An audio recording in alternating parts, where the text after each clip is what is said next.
Si a mí me preguntaran en esta coyuntura qué es lo que va a pasar de cara al 2020 de manera puntual, Ah, la verdad bueno. yo no tendría una respuesta. Y lo digo a propósito de ese país político que en el día de ayer se movilizó. Y lo que tenemos nosotros ahí en puerta, un país con marcha hacia unas elecciones que están signadas por muchas tensiones y muchas complejidades, con unas indefiniciones bastante tormentosas, con esfuerzos solapados para dar el zarpazo a la constitución probablemente de parte de un litoral de los que aspiran a, a tener la candidatura presidencial, y me refiero específicamente al presidente Danilo Medina, con unas debilidades, con unos cuestionamientos, con unas imperfecciones electorales que crean muchos riesgos a la equidad que la gente tanto quiere, a la transparencia que tanto se necesita de cara a las próximas elecciones, a las debilidades de las leyes, a los mecanismos de ordenamiento, a las fragilidades institucionales que necesitamos para consolidar, ¿no?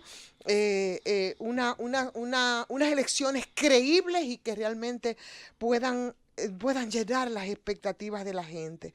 Entonces, ahí está el recorrido de la Junta Central Electoral, algunas respuestas que aún no se han dado, que tú no sientes a veces cuánta firmeza y flexibilidad o inflexibilidad podría tener. Entonces, eso nos plantea a nosotros un escenario bastante incierto para las derechas oficialistas, para también las opositoras. Y una de las cosas que decíamos esta mañana es precisamente eso. Parecería entonces que no hay más alternativa y que aquí de lo que se trata es de un PLD, o un gobierno que a los ojos de muchos es, bueno, no hay forma de cómo sustituirle porque es muy sólido, porque concentra todos los poderes y sobre todo el primer poder, que es el poder del presupuesto. Sin embargo, yo creo que esto amerita una lectura diferente también y que es muy probable dentro del escenario y dentro de, bueno, simplemente posibilidades que no necesariamente tienen que ser así, pero para intentar comprensión del escenario que nosotros tenemos ahora. Esa fortaleza y esa solidez y esa concentración de tantos poderes que se le endilga al gobierno y al PLD, yo creo que no es tal. Yo creo que más bien podríamos pasar a la acera de enfrente, entrar entonces a la oposición que además de las incapacidades mueren de miedo.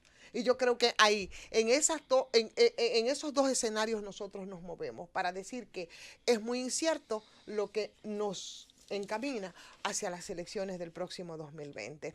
Hay una oposición llena de miedo. ¿Miedo a qué? Bueno, ahí ese es otro escenario que nosotros entonces podríamos ver, porque finalmente les coloca como harinas del mismo costal. Entonces, ahí está muy tenso el ambiente, tan pendiente de muchas indefiniciones al calor de estas pugnas que son feroces y son descarnadas. Y en esa ferocidad nos llevan a nosotros de plano.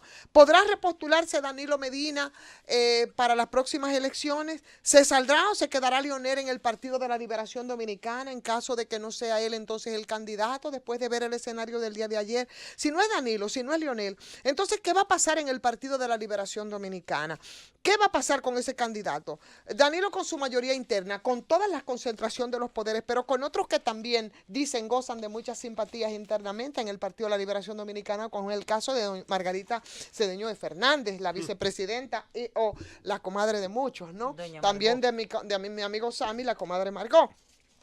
¿Tiene otro precandidato con capacidad competitiva entonces para lidiar con el Partido Revolucionario Moderno, con sus asociados que también tienen sus angustias y tienen sus situaciones internas, ¿no?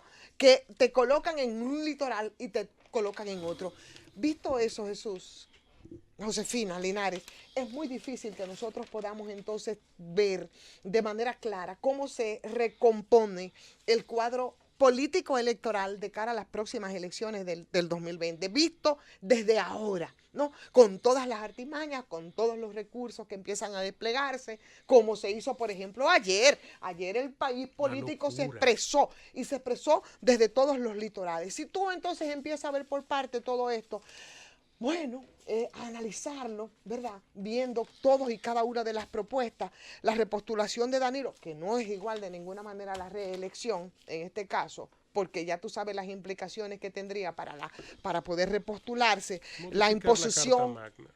Claro, y lo que implica entonces el tema de la Carta Magna, pero también implica eh, los poderes que son permanentes aquí en este país y los pronunciamientos que han venido desde ese litoral.